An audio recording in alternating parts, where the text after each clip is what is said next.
नमस्ते दोस्तों। स्वागत है आपका हमारे चैनल में। हाजिर हूँ फिर से एक नई सच्ची कहानी के साथ। पिता का हौसला। सुबह सुबह ही पार्वती जी का मोबाइल बज उठा। देखा तो बेटी गरिमा का फ़ोन था ससुराल से। जल्दी से पति सुशांत जी को उठाया। सुनिए, गरिमा का फिर से फ़ोन आ रहा है। ये लड़की बहुत परेशान करके रखी है। कल जाने क्या बात हुई, कोई समाधान नहीं निकल पाया लगता है। चिंतातुर स्वर में पार्वती जी बोल पड़ी। आप श्याम सुंदर जी को फ़ोन करके पूछिए, जल्दी से, फिर मैं गरिमा से बात करती हूँ। सुशांत जी भी हड़बड़ा गए। वैसे ही पिछले साल से बेटी के ससुराल वालों के अजीब से रवैये से परेशान थे। बेटी अपने ससुराल में खुश नहीं हो तो किस पिता को चैन आएगा। हेलो, हाँ श्याम सुंदर जी, कल आपकी गरिमा के ससुराल गए थे क्या? क्या बातचीत हुई? कोई सुधार का आश्वासन है? आपने फ़ोन ही नहीं किया कल देर रात तक। मैं आपके फ़ोन का इंतज़ार करता रहा। उधर से बताने वाले ने जो भी कहा उसे सुनकर सुशांत जी बहुत तनाव में आ गए थे।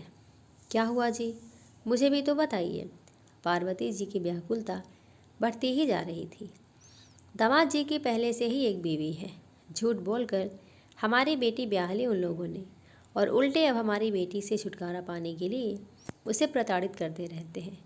बहुत हो गया गरिमा की माँ, अब मैं बेटी को वहाँ बिल्कुल नहीं रहने दूंगा। सुशांत जी गरिमा की सुरक्षा और सम्मान के प्रति बहुत व्यग्र हो उठे थे। तब तक गरिमा का फ़ोन फिर से पार्वती जी के पास आने लगा। स्पीकर ऑन कर लिया था उन्होंने। बातें महत्वपूर्ण थी, बेटी माँ से ज़्यादा खुलकर बता सकती थी। पिता को सुनना ज़रूरी था। माँ, पापा कहाँ हैं? आसपास तो नहीं है? गरिमा ने तुरंत ही पूछा। नहीं बेटा, तेरे पापा अभी सोकर नहीं उठे हैं। मैं इधर बरामदे में हूँ। क्या बात है, तू परेशान है क्या? नहीं माँ, मैंने आपको इसलिए फ़ोन किया। आप लोग, विशेषकर पापा को बोलना, चिंता बिल्कुल नहीं करेंगे। यहाँ सब ठीक हो जाएगा। पापा ने इतने अरमान और धूमधाम से मेरी शादी की है। पूरी बिरादरी में ऐसी शान शौकत किसी की शादी में नहीं हुई। मैं यहाँ ठीक हूँ।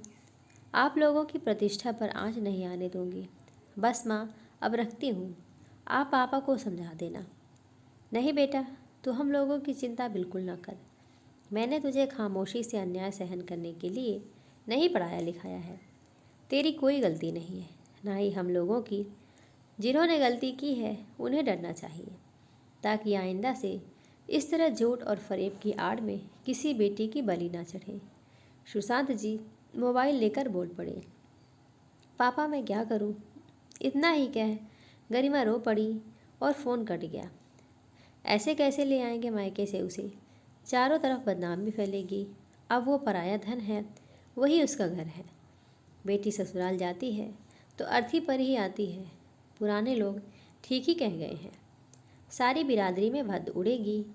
इसे शादी कौन करेगा?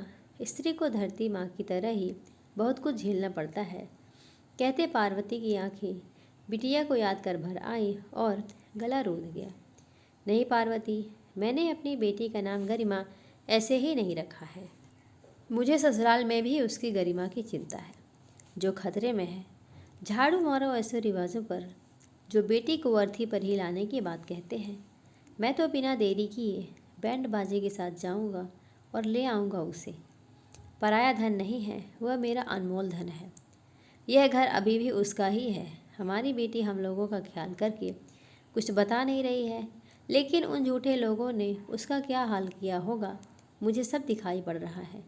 वे किसी भी नीचे स्तर तक जा सकते हैं। अरे लोग क्या कहेंगे? आखिर हम कन्यादान कर चुके हैं, वही उसका घर है, अब उसे वहीं रहना होगा। पार्वती जी कह उठी थी।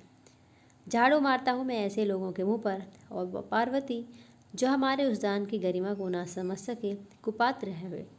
इस समय मुझे लोगों की नहीं, अपनी बेटी की जान की चिंता है और सम्मान की चिंता है। चलो, मैंने श्याम भाई और कई परिजनों से सलाह कर ली है। तैयारी कर लो।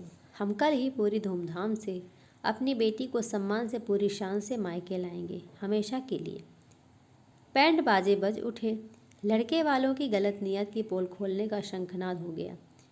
जिस इज्जत और गरिमा से बेटी को ससुराल पहुंचाया था, उसी इज्जत और गरिमा से धूमधाम से अपने घर ले आने के लिए। बेटी की आंखों में पिता से मिलने वाली इस हिम्मत, इज्जत और गर्व के लिए आंसू थे और दिल में हर अन्याय से जूझने का अपार हौसला। दोस्तों, कहानी आपको कैसी लगी ज़रूर बताइएगा। लाइक करिएगा, चैनल पे नए तो चैनल को सब्सक्राइब करिएगा। धन्यवाद।